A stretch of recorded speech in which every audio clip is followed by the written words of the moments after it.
Hello and welcome back to Cynthia's Conversation. On today's topic, we'll be talking about suicide. The rate of suicide in people is alarming. To discuss this, I have my dear friend Yvonne on my left hand side. Say hi to my viewers. Hello. And then on my right, and I have Amaka on this side. The reason why we're talking about this is this last week was Suicide Week, and it is alarming when you read the news or read the newspaper or go online and see, how many people have literally committed suicide in the last 5 years. I understand there is a dark place that, I personally have been there when I thought there was no way out. I have been on antidepressant in the past, and I tell you, even the medication itself, most of them are suicidal. But I deal with, some days are better than some others. Like I've always said, there are some days I don't want to do anything. I just want to lock myself in, throw the key out of the window. I don't want to hear anybody. I don't want to see anybody. Some days are better. But there is one thing that keeps me going, is what happened to my children. And secondly, it's not just me. I would have ruined the life of the people that I love dearly. So, Yvonne, I understand this week you went for a course and you get to have the insight of how the system works in the UK.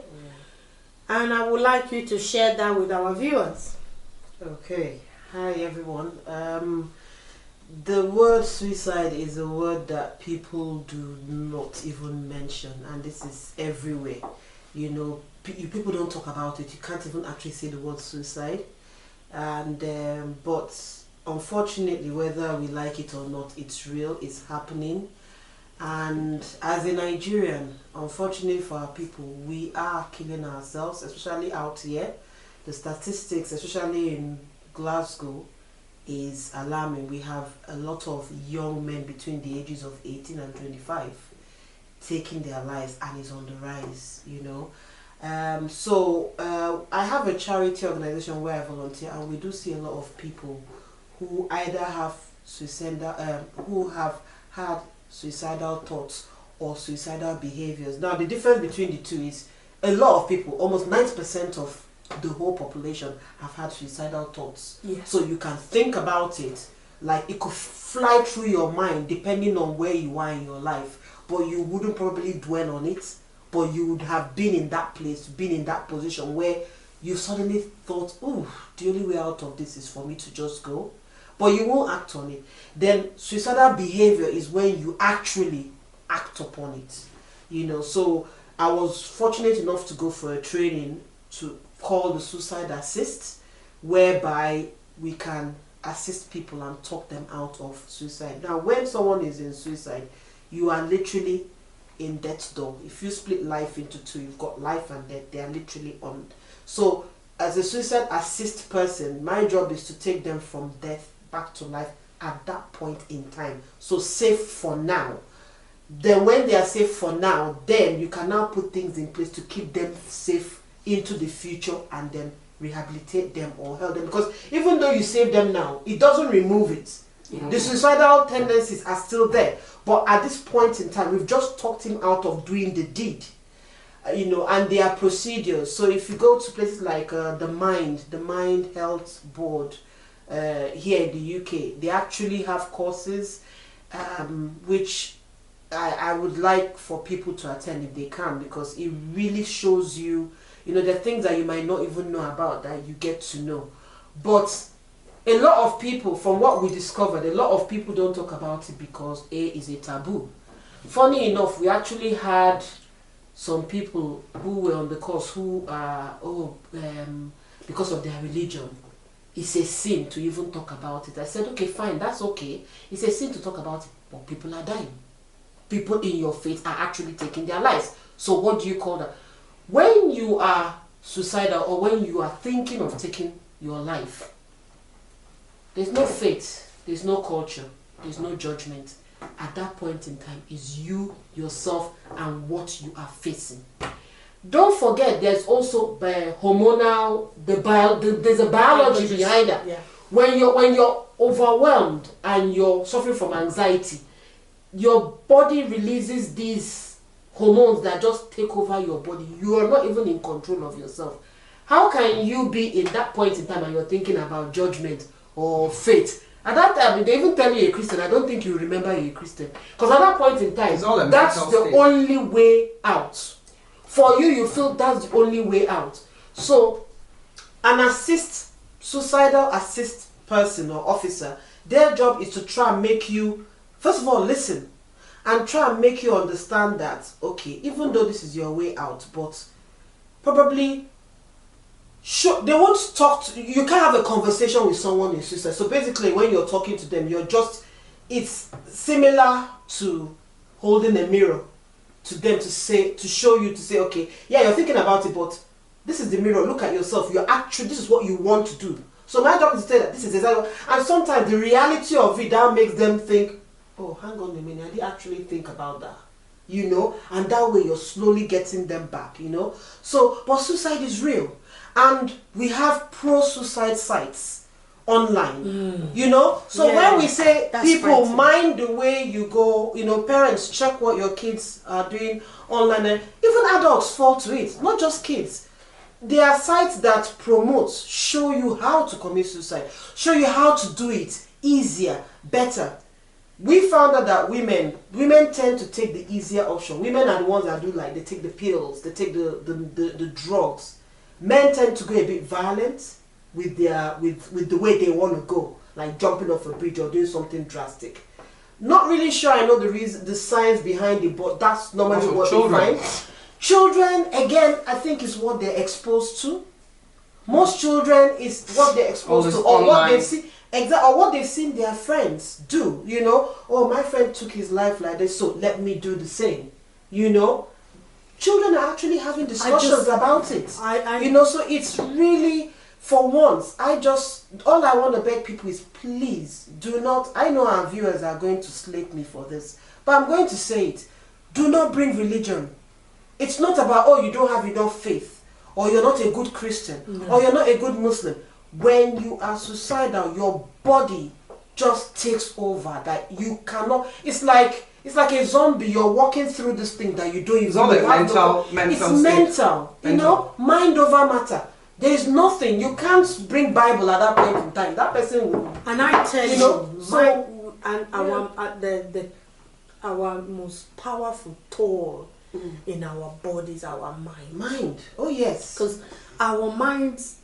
Have you to be in a quiet place and your brain just run wild? Wow. And then a few seconds you ask yourself, what the hell was I thinking? Yeah. How did that even come across my head? Oh, yes. But the thing I said to people, except those who have never been in a dark place, I've been there and I've come out of it, and I'm grateful. And I tell you, the people that helped me a lot. I have few really tight friends that I can call at 3 a.m. in the morning and say, just shut up and listen. And I will pour my heart out. If I have to cry, and I will cry. And then when I finish crying, I will bring a bottle of vodka. We will absolutely get smashed and then laugh. Yes. You get what I mean? And then I have some days that even those who really know me, only a phone call to say, hello Cynthia, and my voice, they will say, oh, I'm on my way, I'm coming, because they know it's one of those days. And I tell you, everybody, when you are in that dark place, you think there is no other option. There is other options.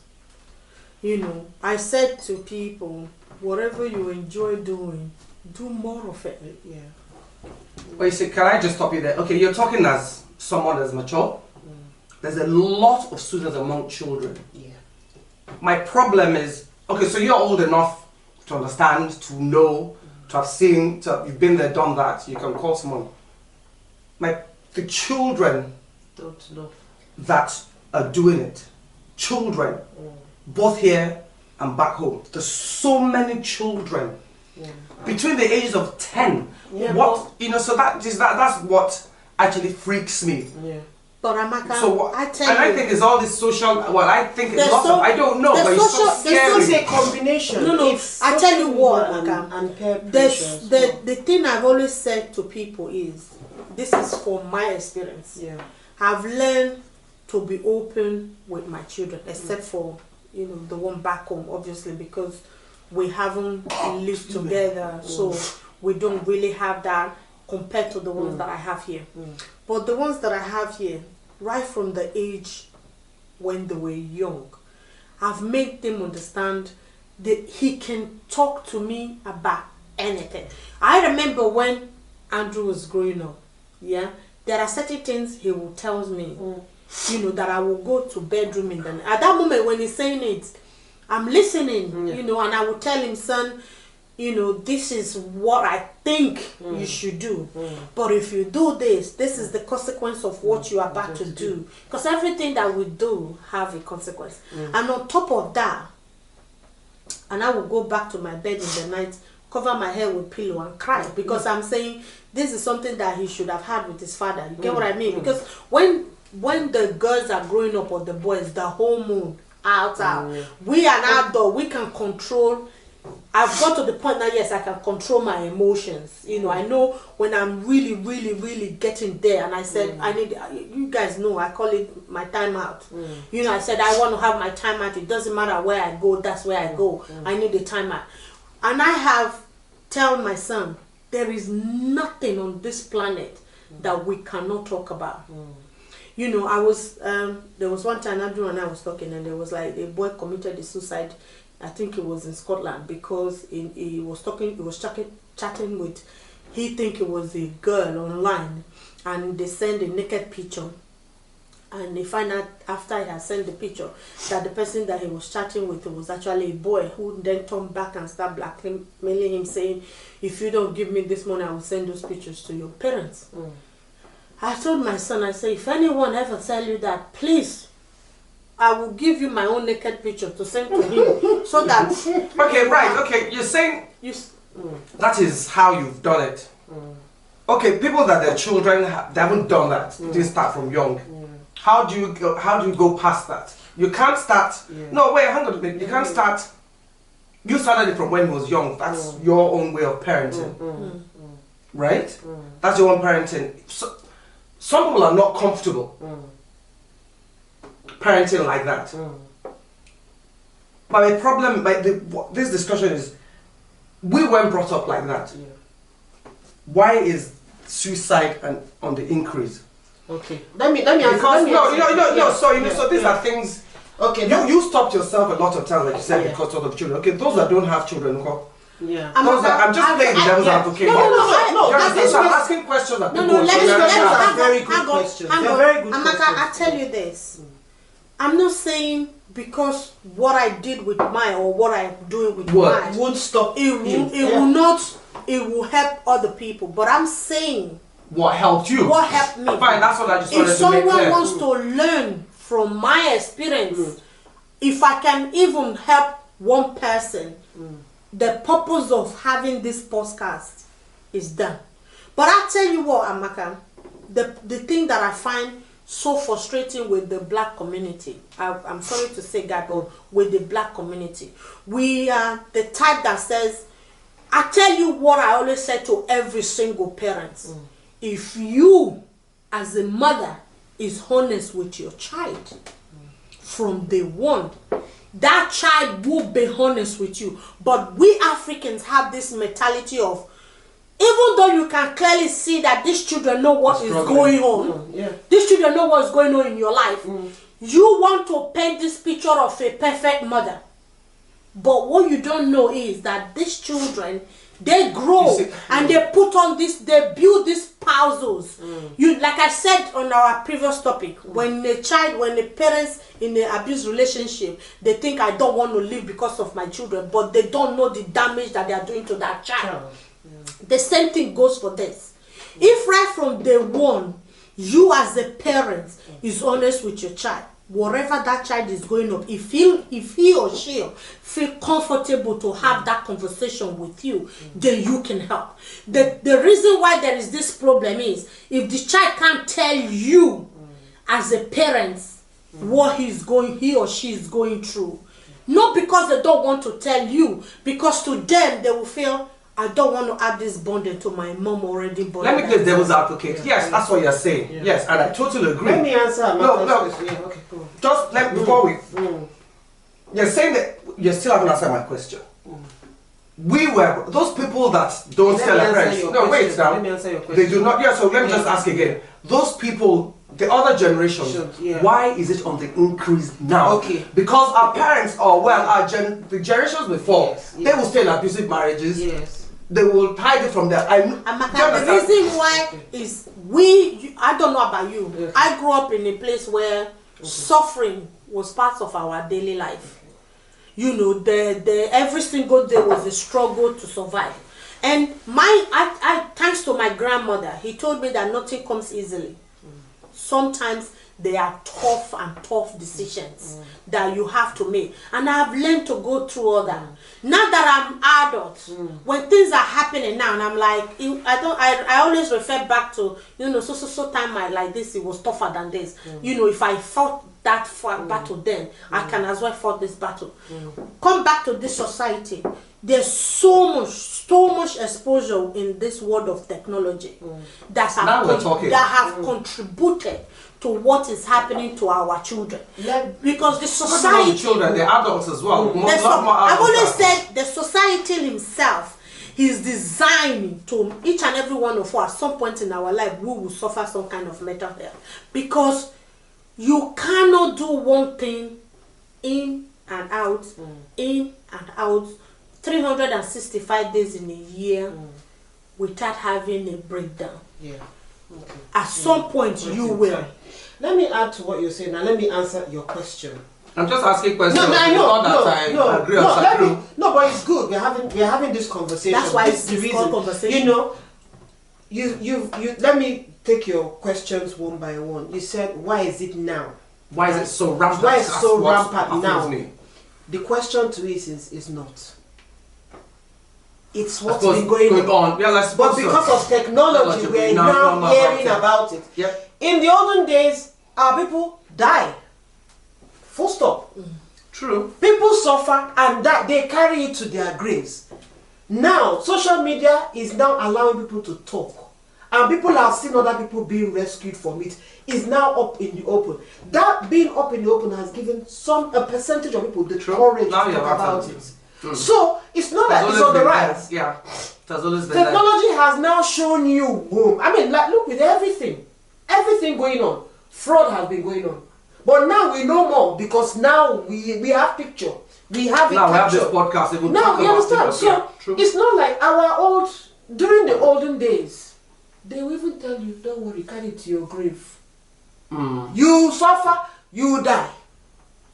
Suddenly they will always blame. I always say natural causes. Natural causes. As person drowned when they went swimming here. Or this one, or it's Mami Water because their mother got married to the Mami Water spirit and all that. They the person drowned in the sleep or had a cat so that they don't. There's no rise. It's just that with social media now, we now hear about it.